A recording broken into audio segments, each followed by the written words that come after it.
ನಮಸ್ಕಾರ, ನಾನು ಪವಿತ್ರ ಭಾಗವತ್. ಮಿಸೆಸ್ ಭಾಗವತ್ ಚಾನಲ್ಗೆ ನಿಮ್ಮೆಲ್ಲರಿಗೂ ಪ್ರೀತಿಯ ಸ್ವಾಗತ. ಇವತ್ತಿನ ವಿಡಿಯೋದಲ್ಲಿ ಒಂದು ಬ್ರೇಕ್ಫಾಸ್ಟ್ ರೆಸಿಪಿಯನ್ನ ನಿಮ್ಮ ಜೊತೆ ಶೇರ್ ಮಾಡ್ತಾ ಇದ್ದೇನೆ.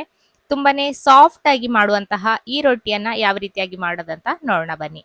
ಮೊದಲಿಗೆ ಒಂದು ಪಾತ್ರವನ್ನ ಬಿಸಿಗಿಟ್ಟು ಅದರಲ್ಲಿ 2 ಲೋಟದಷ್ಟು ನೀರನ್ನ ಹಾಕೊಳ್ತಾ ಇದ್ದೇನೆ.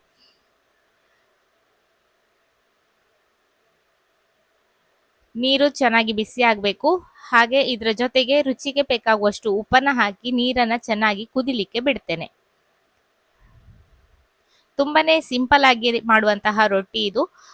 ವ್ರತ ಎಲ್ಲ ಇದ್ದಾವಾಗ ಮುಸ್ರೆಯನ್ನ ತಿನ್ನುವುದಿಲ್ಲ ಅಂತ ಇದ್ದಾಗ ಈ ರೊಟ್ಟಿಯನ್ನ ನೀವು ಮಾಡ್ಕೊಳ್ಬಹುದು. ಅಕ್ಕಿ ಹಿಟ್ಟಿನಿಂದ ಮಾಡಿದಾಗ ಅದು ಮುಸ್ರೆ ಅಂತ ಆಗ್ತದೆ. ಆದ್ರೆ ಈ ರೀತಿ ಗೋಧಿ ರವೆಯನ್ನ ಬಳಸಿ ಮಾಡಿದಾಗ ವ್ರತ ಎಲ್ಲ ಇದ್ದಾಗ ತುಂಬಾನೇ ಚೆನ್ನಾಗಿ ಆಗ್ತದೆ. 1-2 ಟೀ ಚಮಚ ಆಗುವಷ್ಟು ಎಣ್ಣೆಯನ್ನ ಹಾಕೊಂಡಿದ್ದೇನೆ. ನೀರು ಚೆನ್ನಾಗಿ ಕುದಿ ಬರ್ಲಿಕ್ಕೆ ಸ್ಟಾರ್ಟ್ ಆಗಿದೆ. ಈಗ ಇದಕ್ಕೆ 1 ಕಪ್ ಆಗುವಷ್ಟು ಚಿರೋಟಿ ರವೆಯನ್ನ ಹಾಕೊಳ್ತಾ ಇದ್ದೇನೆ. 1 ಕಪ್ ರವೆಗೆ 2 ಕಪ್ ಆಗುವಷ್ಟು ನೀರನ್ನ ಹಾಕೊಳ್ಬೇಕು. ಚಿರೋಟಿ ರವೆಯಲ್ಲಿ ಚೆನ್ನಾಗಿ ಬರ್ತದೆ ಈ ರೊಟ್ಟಿ. ಇಲ್ಲಾಂದ್ರೆ ಬಾಂಬೆ ರವೆಯನ್ನು ಕೂಡ ಬಳಸಬಹುದು. ಮಾಮೂಲಿ ಉಪ್ಪಿಟ್ಟಿಗೆಲ್ಲ ಬಳಸ್ತೇವಲ್ಲ ಬಾಂಬೆ ರವೆ, ಅದರಲ್ಲಿ ಮಾಡ್ಕೊಳ್ಬಹುದು. ಆದ್ರೆ ಚಿರೋಟಿ ರವೆಯಲ್ಲಿ ಚಿಕ್ಕದಾಗಿ ರವೆ ಇರೋದ್ರಿಂದ ತುಂಬಾ ನುಣ್ಣಗೆ ಇರ್ತದೆ. ಹಾಗಾಗಿ ರೊಟ್ಟಿಯನ್ನ ಮಾಡ್ಲಿಕ್ಕೆ ತುಂಬಾನೇ ಚೆನ್ನಾಗಾಗ್ತದೆ. ಈ ರೀತಿ ಕಾಸ್ತಾ ಹೋಗ್ಬೇಕು. ನೀರನ್ನೆಲ್ಲ ಎಳ್ಕೊಳ್ತದೆ ರವೆ. 1 ಲೋಟಕ್ಕೆ 2 ಲೋಟ ನೀರು ಪರ್ಫೆಕ್ಟ್ ಆಗಿ ಆಗ್ತದೆ. ಸಣ್ಣ ಉರಿಯನ್ನ ಮಾಡಿಕೊಂಡು ಇದನ್ನ 1-2-3 ನಿಮಿಷ ಚೆನ್ನಾಗಿ ಕಾಸ್ಕೊಳ್ಬೇಕು. ನೀರನ್ನೆಲ್ಲ ಹೀರ್ಕೊಂಡು ರವೆ ಚೆನ್ನಾಗಿ ಬೆಂದು ಬರ್ತದೆ, ಸ್ವಲ್ಪ ಟ್ರಾನ್ಸ್ಪರೆಂಟ್ ಆಗ್ತದೆ. ನಂತರ ಉರಿಯನ್ನು ಆಫ್ ಮಾಡಿ ತಣ್ಣಗಾಗ್ಲಿಕ್ಕೆ ಬಿಡಬೇಕು. ಚೆನ್ನಾಗಿ ತಣ್ಣಗಾದ ನಂತರ ಕೈಗೆ ಸ್ವಲ್ಪ ಎಣ್ಣೆಯನ್ನು ಸವರ್ಕೊಂಡು ಈ ರೀತಿ ಸ್ವಲ್ಪ ನಾದ್ಕೊಂಡು ಉಂಡೆಯನ್ನ ಮಾಡ್ಕೊಳ್ಬೇಕು.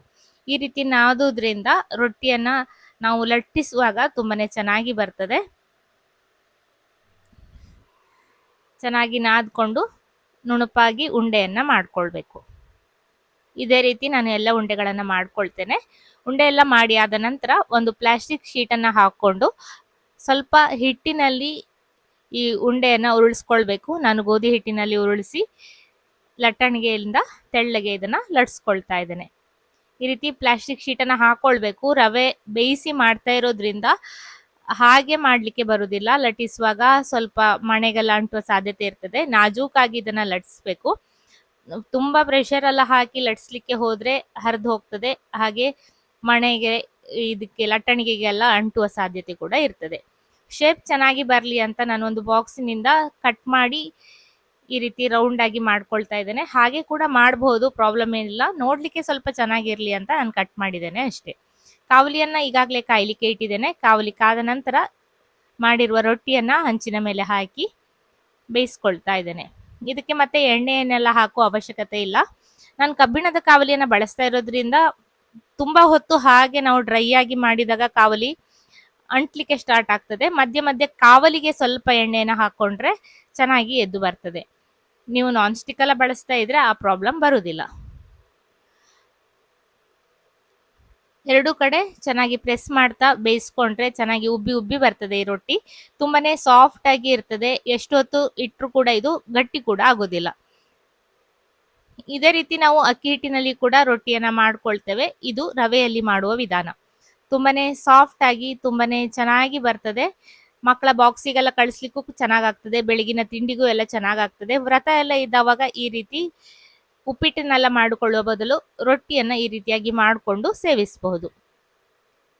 ಎಲ್ಲ ರೊಟ್ಟಿಯನ್ನ ಮಾಡಿ ಸರ್ವ್ ಮಾಡ್ತಾ ಇದ್ದೇನೆ. ಇದರ ಜೊತೆಗೆ ಆಲೂಗಡ್ಡೆ ಬಾಜಿ ಹಾಗೆ ಸ್ವಲ್ಪ ಬಾಳೆಹಣ್ಣಿನ ರಸಾಯನವನ್ನ ಕೂಡ ಸರ್ವ್ ಮಾಡ್ತಾ ಇದ್ದೇನೆ. ಆಲೂಗಡ್ಡೆ ಬಾಜಿ ರೆಸಿಪಿಯನ್ನ ನಾನು ಈಗಾಗಲೇ ಶೇರ್ ಮಾಡಿದ್ದೇನೆ. ವಿಡಿಯೋ ನೋಡಿಲ್ಲ ಅಂದ್ರೆ ಖಂಡಿತ ನೋಡಿ. ಸಾಫ್ಟ್ ಆದ ರವಾ ರೊಟ್ಟಿ ರೆಡಿ ಆಗಿದೆ. ಇವತ್ತಿನ ಈ ರೆಸಿಪಿ ನಿಮ್ಗೆಲ್ಲ ಇಷ್ಟ ಆಗಿದ್ರೆ ಖಂಡಿತ ಒಂದು ಲೈಕ್ ಮಾಡಿ, ಶೇರ್ ಮಾಡಿ, ಅನಿಸಿಕೆನ ಕಮೆಂಟ್ ಅಲ್ಲಿ ತಿಳಿಸಿ. ಹಾಗೆ ಚಾನಲ್ ಅನ್ನ ಸಬ್ಸ್ಕ್ರೈಬ್ ಮಾಡ್ಕೊಂಡು ಸಪೋರ್ಟ್ ಮಾಡಿ ಅಂತ ಕೇಳ್ಕೊಳ್ತೇನೆ. ಇನ್ನೊಂದು ಹೊಸ ರೆಸಿಪಿಯೊಂದಿಗೆ ಬರ್ತೇನೆ. ಅಲ್ಲಿವರೆಗೂ ನಮಸ್ಕಾರ.